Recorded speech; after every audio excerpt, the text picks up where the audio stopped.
Happy New Year, guys. Yeah, it's all gone. All of it.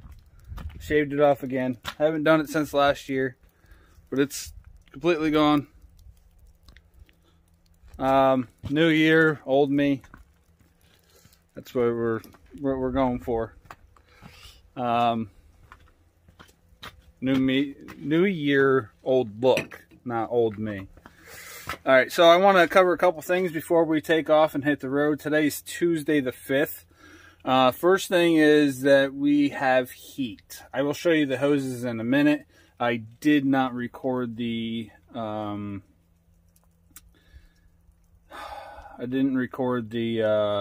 installation of and taking it out on uninstalling the old heater core for the bunk. But we did replace it. Since I'm already here at the back of the truck, I'll show you this real quick. I ended up replacing this one right here. It was a plastic one, just like this bigger one, but the collar was completely gone, and I couldn't even get the hose out. I had to cut it off. Remember, the hoses were frayed. Not frayed, but they were scuffed up along here. This is the best I can do for right now until I eliminate this bracket. And I think either I'm going to install a steel bar here and drill the holes, and then I can just loop it up so that it comes right to that bar here, and then I can run the hoses off of that. Or I'm going to bend this thing down, see if we can give you a good look, and I'm going to add it to these holes where your normal truck lines are.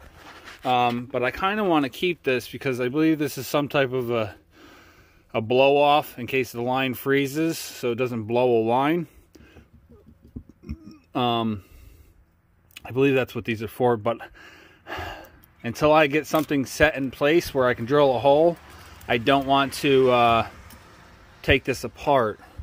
And I think that's a much bigger hole than those holes down on that piece there. So I think that's what I'm going to do. I'm going to get a bar that goes across, here, maybe like a 4-inch bar.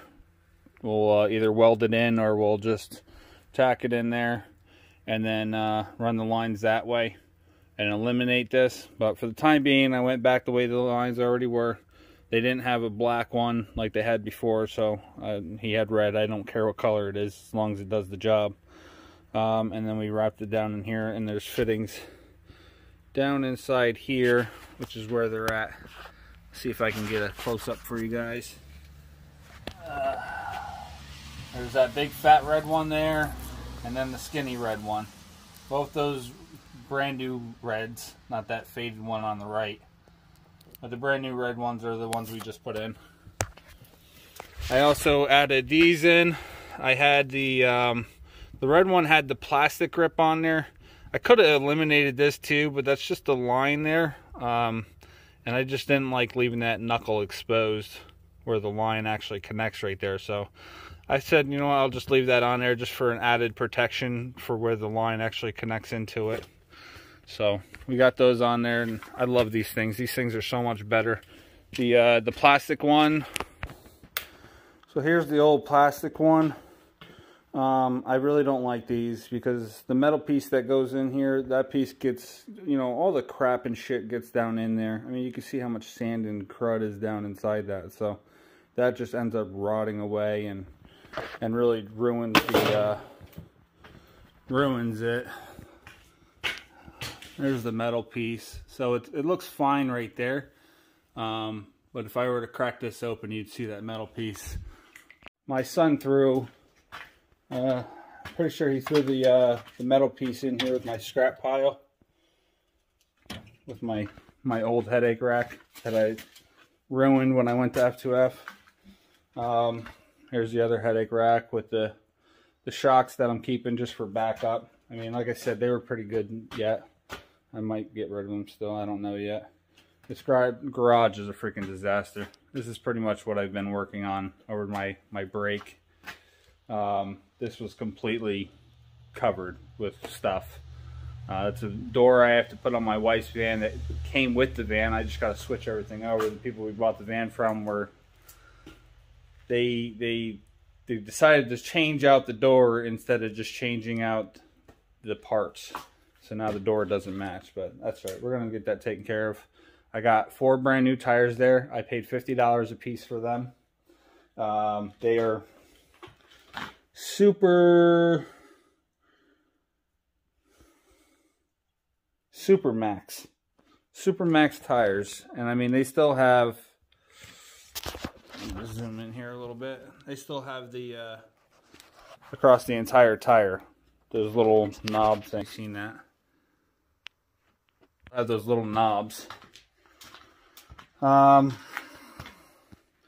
That's just our cardboard. We burn all our cardboard and paper. That's my my zero-turn mower. I'm pulling the motor off of that, putting a new one on, and then rebuilding that. Possibly this winter. And the rest is just a bunch of garbage and junk that I need to sort out and separate. And over the past year, everything's just been getting jammed in here and cluttered, and I just haven't had the time to actually come in and organize it. Last thing I'm going to show you is my dirt bike. I've had that since my 13th birthday. So 22 years that I've had that thing. I've rode it a handful of times. Let the dog in real quick. Come on.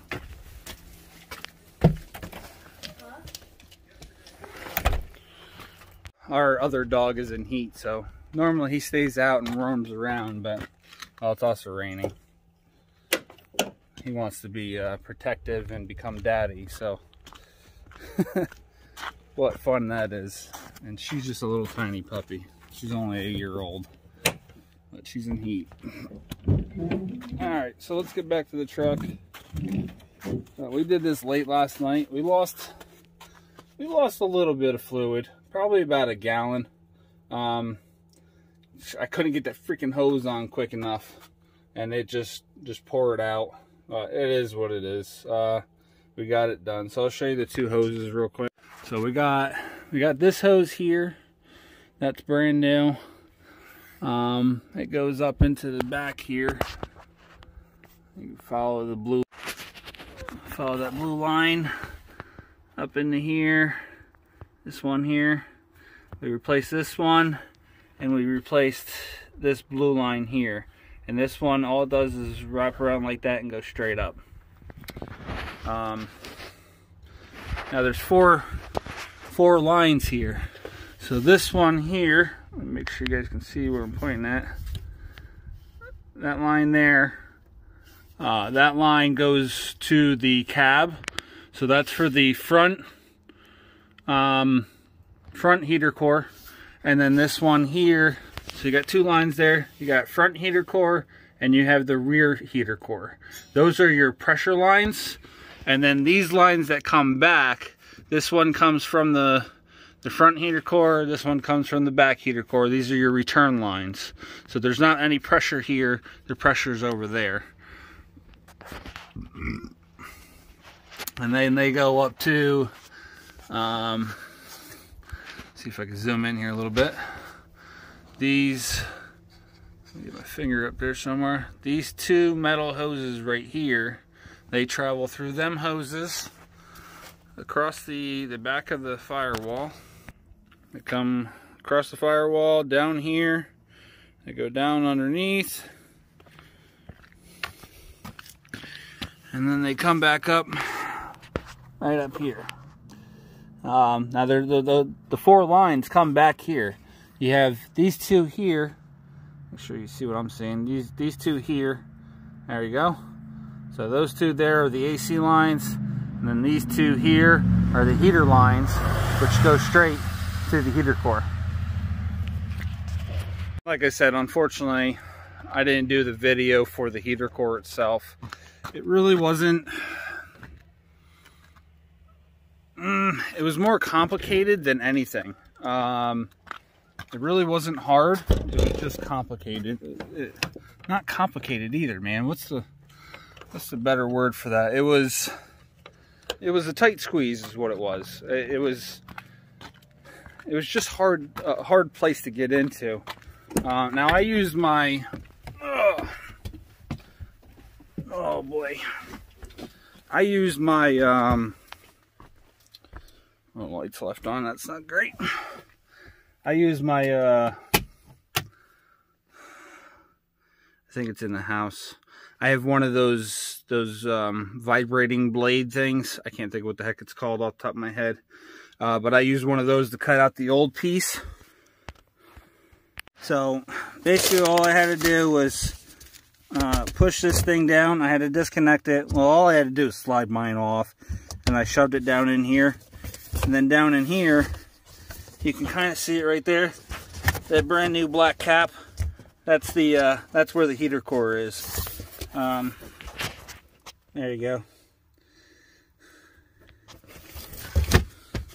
So anybody that's done a heater core before knows that it comes, well, on a Freightliner anyway, it comes encased inside that plastic unit, and you have to cut that section out, and then they give you a new cap to screw on. But the hardest part was getting that vibration tool, down in there to cut around it. Was the easiest thing to use for cutting it. I seen one guy, there's a guy on YouTube that did a video on how he did his, which he actually shows you cutting it. If you can figure out how to take this drawer out, that'll make things a lot easier.